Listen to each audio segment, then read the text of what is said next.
제가 오늘 발표할 논문은 Attention is all you need고, 어, 순서는 논문에 수록된 순서와 동일하게 진행하겠습니다.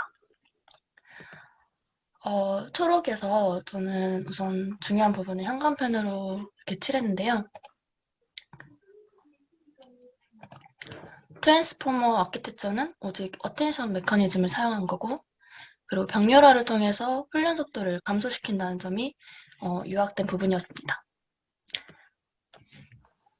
전에 이렇게 어텐션이 진행 전에는 RNN, LSTM, GRU 같은 이러한 순환 신경망 모델들이 어, 이런 포지션 정보와 그리고 전 단계의 히든 스테이트 정보를 이렇게 더해서 네, 현재의 히든 스테이트를 만드는 방식을 가지고 있습니다.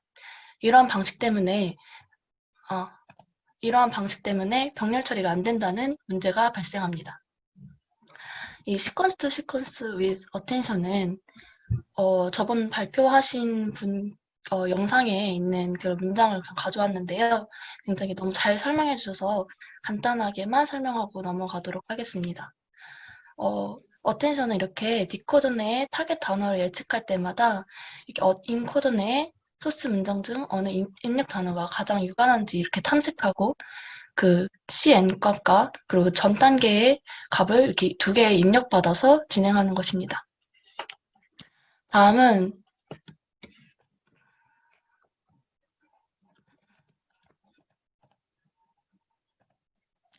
다음은 모델 아키텍처에 대해서 설명하겠습니다.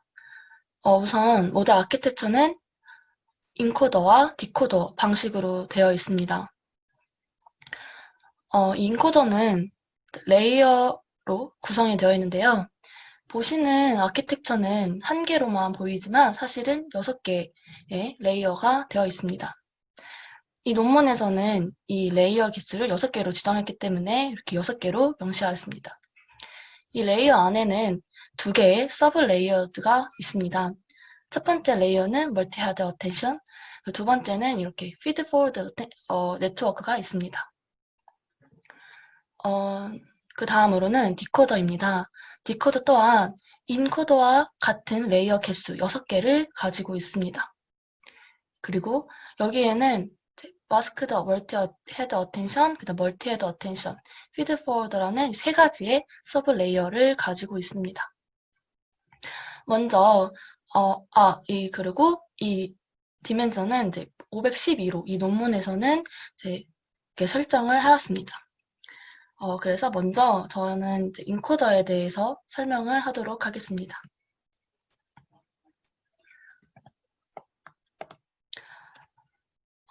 인코더의 이 첫 번째 부분은 인풋을 넣고 그것을 인베딩하는 과정입니다. 그 다음에 포지셔널 인코딩을 구한 다음 그것을 합해주는 것을 이제 구해주는 단계인데요. 이때 디멘전은 512로 그림은 예시지만 논문에서는 512로 구성을 하였습니다.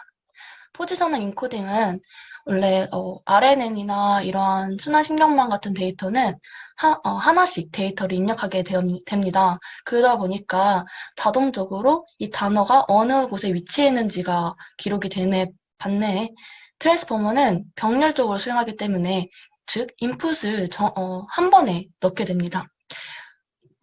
그리고 병렬 수행을 하기 때문에 토큰의 위치를 알 수 없게 됩니다. 따라서 위치를 기억해 주시는 인코딩을, 즉 포지셔널 인코딩을 넣어줘야 합니다. 이때 포지셔널 인코딩의 길이는 인베딩 차원과 같아야 합니다. 이 논문에서는 이 포지셔널 인코딩을 구할 때 이렇게 사인 코사인을 사용하여서 구하게 되었습니다. 이렇게 사인 코사인 같이 주기성을 가지는 함수를 넣으면 주기성이 이렇게 가지게 되는 값을 나온다고 합니다. 이를 통해 포지셔널 인코딩을 통해서 토큰 간의 차이가 일정한 의미를 가질 수 있도록 설정해 주는 역할을 하게 됩니다. 다음은 이제 이 레이어에 대해서 설명하도록 하겠습니다. 이 레이어에는 멀티 헤드 어텐션 부분을 먼저 설명할 건데 멀티 헤드 어텐션의 구조는 이렇게 생겼습니다. 그 중에서 스케일 닷 프로덕트 어텐션을 알아야 이걸 이해할 수 있기 때문에 이 스케일 닷 프로덕트 어텐션을 먼저 설명하도록 하겠습니다. 여기서 쿼리 키 밸류가 있습니다. 쿼리는 질문하는 값, 키는 쿼리의 값을 기준으로 찾고 싶은 그 대상이고요. 그 다음에 밸류는 키가 갖고 있는 값이라고 생각하시면 됩니다. 저희가 문장 중에 이 라이언을 이라는 토큰 가지고 예시를 보여드리도록 하겠습니다. 먼저 이 라이언을 3개로 복제를 해줍니다. 이 쿼리 키 밸류로 복제를 해줍니다. 이때 디멘션은 512로 이제 각각 복제를 해주면 됩니다. 여기에 예시에서는 차원이 6개로 되었지만 512인 것처럼 봐주시길 바라겠습니다. 이렇게 512의 차원과 이렇게 컴포즈한 거를 이렇게 다 내적을 해주시면 이렇게 유사도를 구할 수가 있습니다. 이러한 것들을 다시 루트 DK를 적용해서 나누어지게 됩니다. 논문에서는 이 DK가 512겠죠? 이것을 나누어주게 되는데 그것을 적용하지 않으면 이렇게 소프트맥스 다음 단계인 소프트맥스를 이제 진행을 할 때 어떤 값들이 1에 너무 가까워지고 나머지는 0에 가까워지는 바람에 학습 속도가 느려지거나 학습이 안 될 수도 있습니다. 따라서 이렇게 루트 DK를 나눠준 후에 소프트맥스 함수를 적용하게 됩니다. 이렇게 소프트맥스 함수를 적용하게 되면 이를 거쳐서 어텐션 웨이트 가중치를 구할 수 있게 됩니다. 이 가중치와 다시 밸류를 내적해주면 어텐션이 나오게 됩니다. 이 전 그림에서 저희가 이렇게 내적을 구하고 스케일을 해주고 소프트맥스를 해주고 다시 내적을 해주는 과정을 보실 수 있었습니다. 이때 마스크라는 과정이 있습니다. 이 마스크는 토큰의 개수가 부족할 때 값을 0으로 채워서 가중치를 구하는 것을 막아주는 역할을 하게 됩니다. 뒤에서 이제 디코더의 마스크가 나오는데 그거랑 조금 더 비교해서 설명하도록 하겠습니다. 다음은 이제 이 스케일 닷 프로덕트 어텐션을 알게 되었고 그것을 이제 요거는 멀티 헤드, 즉 병렬 헤드를 사용해서 병렬 처리를 해주는 것입니다. 여기서는 논문에서는 512의 차원을 그리고 논문에서는 병렬 헤드를 8로 나누어졌기 때문에 DK를 64로 설정하게 됩니다. 즉, 각 차원 64차원으로 나누어진 값들에 다시 이 스케일 닷 프로덕트 어텐션을 수행하게 되는 것입니다. 즉, 이 스케일 닷 프로덕트 어텐션을 8개 수행한 값들이 결국 나오게 되고 그것을 컨캣하게 됩니다. 조금 더 예시를 들기 위해서 6차원이라는 그 값이 있었을 때 병렬 헤드를 3으로 이렇게 병렬 처리를 해준다면 DK 값은 2가 되게 됩니다. 2 이렇게 답이 된다면 이를 다음에 스케일 닷 프로덕트 어텐션을 수행을 해주고 컨캣을 해주면 이렇게 되게 됩니다. 다음은 논문에 이제 나와져 있는 어텐션 비주얼라이제이션 부분입니다. 보면은 아까 어텐션을 통해서 가중치를 부여해서 값을 얻게 되는데 이때 벗 같은 경우는 벗에 굉장히 많이 연관되어 있다고 생각한 반면에 이 헤드, 6번째 헤드 거는 그렇게 보이지 않습니다. 즉 각각 헤드마다 어떤 결과값이 다르다는 것을 알 수 있었습니다. 다음으로는 이제 이 어드 노멀라이제이션이랑 피드포워드에 대해 설명하도록 하겠습니다. 이거는 레주얼 커넥션과 레이어 노멀라이제이션인데요. 레주얼 커넥션은 이렇게 레이어를 거쳐서 얻은 값뿐만 아니라 원본 값도 더해주는 것을 의미하게 됩니다. 그 다음에 레이어 노멀라이제이션을 그 뒤로 이렇게 수행하게 되면은 됩니다. 이 레이어 노멀라이제이션은 논문에서는 자세하게 다루고 있지 않고 그 주석에 어떤 논문이 되어 있는데 그거는 제가 읽어보지 못해서 네, 넘어가도록 하겠습니다. 다음은 피드포워드 네트워크인데요. 여기서 이 논문에서는 이렇게 2개의 선형 변환으로 이루어져 있으며 활성함수가 렐루인 것을 확인할 수 있었습니다. 이렇게 인코더 부분에 끝났습니다. 인코더는 이렇게 인베딩한 결과를 포지셔널 인코딩과 합해준 다음에 이거를 세 개로 복제해준 키와 쿼리와 값으로 밸류로 이렇게 복제를 해준 다음에 이거를 멀티헤드 어텐션을 수행을 해주고 그 다음에 나온 값과 그리고 원본의 값을 이렇게 같이 넣어준 다음에 노멀라이제이션을 수행합니다. 그 다음 피드포워드도 같은 방식으로 수행하게 됩니다. 다음은 디코더에 대해서 발표하도록 하겠습니다. 디코더는 인코더와 거의 그렇게 큰 차이는 없지만 이렇게 세 개의 레이어가 구성된다는 점에서 차이가 있습니다. 또한 첫 번째 서브 레이어 같은 경우는 마스크드 멀티 헤드 어텐션이라고 뒤에서 조금 더 자세하게 설명하도록 하겠습니다. 또 멀티 헤드 어텐션, 근데 이거는 인코더 디코더 어텐션이라고 불립니다. 그 다음에 포지션 와이즈 fully connected feed forward 네트워크는 인코더의 부분과 동일합니다. 그럼 여기서 이제 첫 번째 부분인 이 마스크드 멀티 헤드 어텐션에 대해서 설명하도록 하겠습니다. 인코더 부분에서도 이 마스크를 설명을 잠깐 했었는데요. 이렇게 패딩 토큰의 위치가 만약에 저희가 부족할 경우에 이렇게 마스킹을 진행해서 가중치를 주지 않는 역할을 수행한다고 하였습니다. 근데 이 디코더에서의 마스크드 멀티헤드 어텐션의 차이점은 바로 가능한 밸류의 범위에 있습니다. 인코더 마스킹의 경우에는 이렇게 내가 찾고 싶은 질문하는 쿼리가 여기 첫 번째 1번 질문이어도 1번, 2번, 3번, 4번, 5번 끝까지 n번까지 다 밸류 값을 구할 수 있습니다.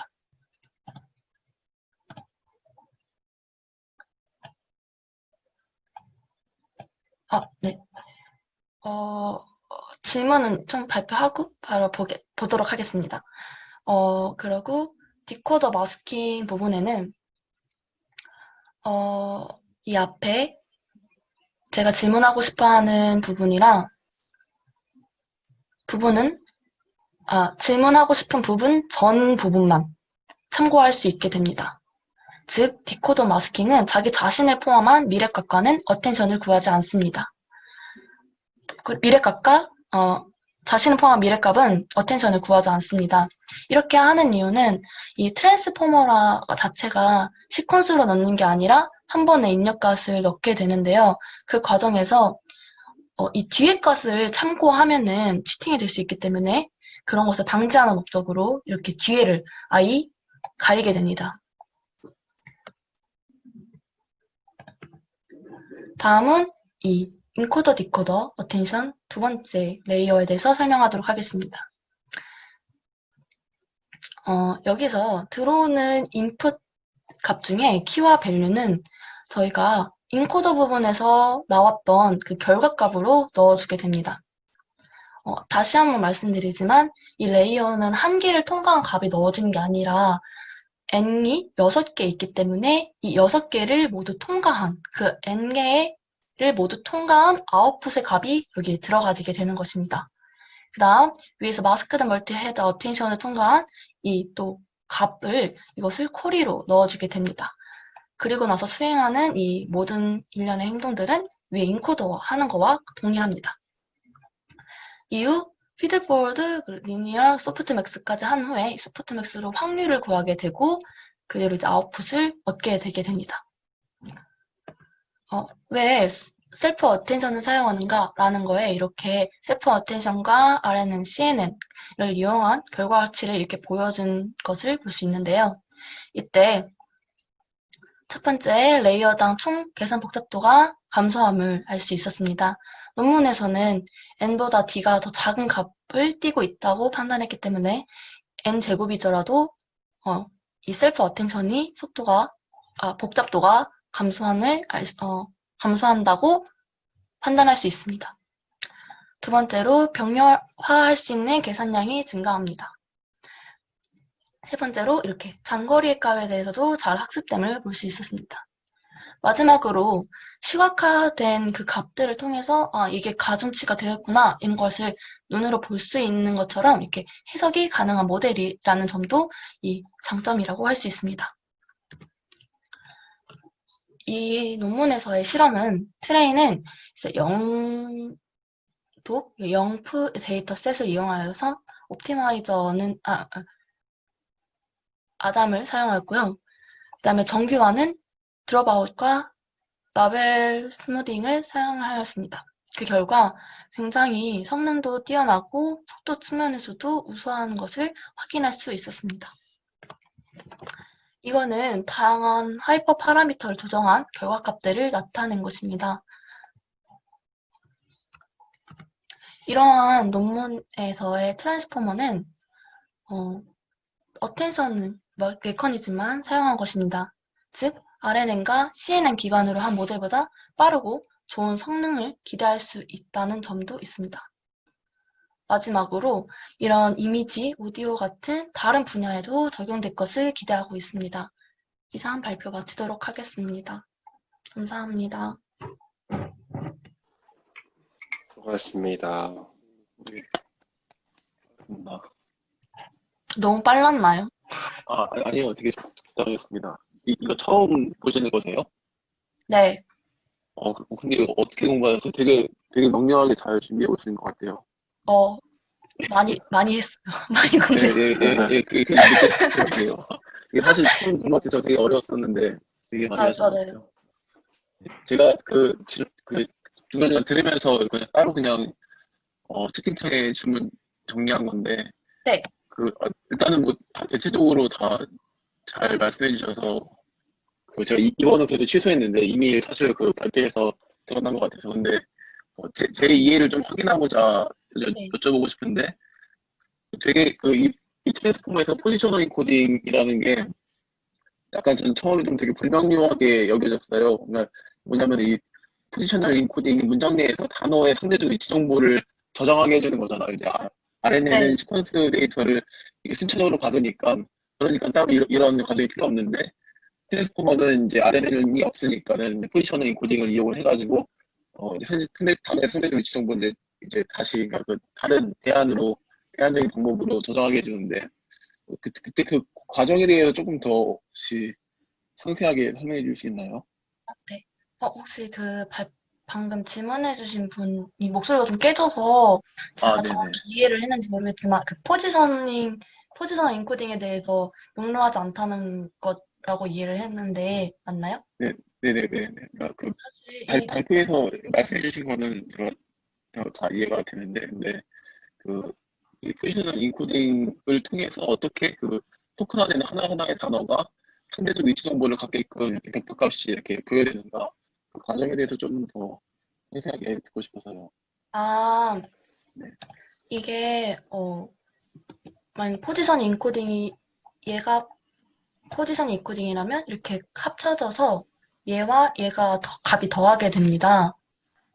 그러면서 제가 이해하기로는 이 값이 위치 정보를 기억해줘서 얘랑 더함으로써 그것을 기억해줄 수 있다고 저는 이해를 했거든요. 근데 저도 사실 이 포지셔널 인코딩에 대해서 엄청 딥하게 이해를 하지 못했어요.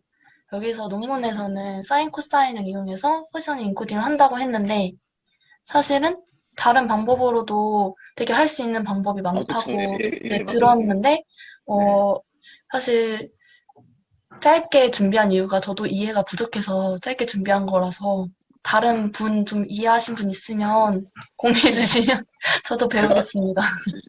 제가 오늘 제가 사실 제 나름대로 이해를 정리한 게 있거든요. 그래서 네, 그걸 한번 좀 확인을 받아보고 싶어서, 네네. 네, 한번, 네, 저에게 잠깐만 호스트 좀 넘겨줄 수 있나요?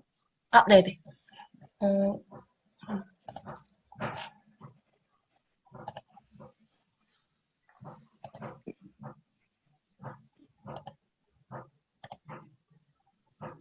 잠시만요.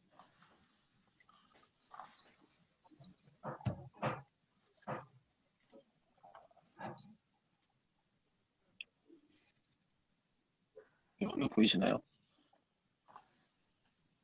네. 네. 네. 나 사실 이거 공부하면 잘 이해가 안 돼서 그려봤는데 저는 이거 이렇게 이해를 했어요. 그러니까는 이 문장이 있으면 문장에 톡 하나 내고 인베딩을 하기 위해서 포지셔널 인베딩을 사용을 하는데 이 나는 어제 저녁에 회를 먹었다를 포지셔널 인코딩을 하고 싶으면은 이게 이렇게 나는 어제 저녁에 회를 먹었다 이렇게 들어가고 이게 이제 뭐 풀쓸 때는 사인을 이용을 이게 반대가 됐구나. 그러니까 반대. 이게 그 짝쓸 때는 짝수가 0일 때는 그러니까 여기가 원래 사인이 되죠. 그래서 이때는 사인이 들어가고 제가 그냥 이거를 이 i를 0, 1, 2, 3 이렇게 할게요 그냥. 그리고 포지션 여기서 포지션은 단어의 그 순서니까 나는 이게 포지션 1, 포지션 2, 포지션 3, 4 이렇게 이해를 했어요. 그래서 나누는 경우에는 사인, 코사인, 사인, 코사인 이게 다 쭉 거치면서 각각 다른 값을 가져가고 근데 이거 둘 다 사인 함수지만은 그 i와 포지션이 바뀌었기 때문에 이 모양과 이 모양은 약간 다르다. 조금 더 넓어진다.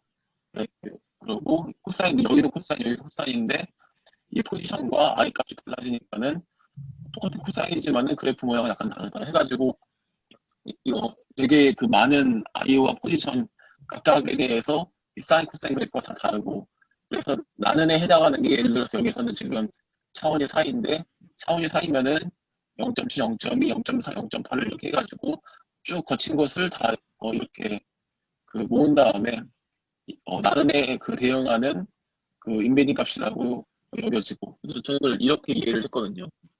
이렇게 음, 함으로써 단어의 상대적인 위치 정보를 저장할 수 있다 이렇게 이해했는데 혹시 다른 분들도 있고 이런 식으로 이해를 하셨는지 여쭤보려고.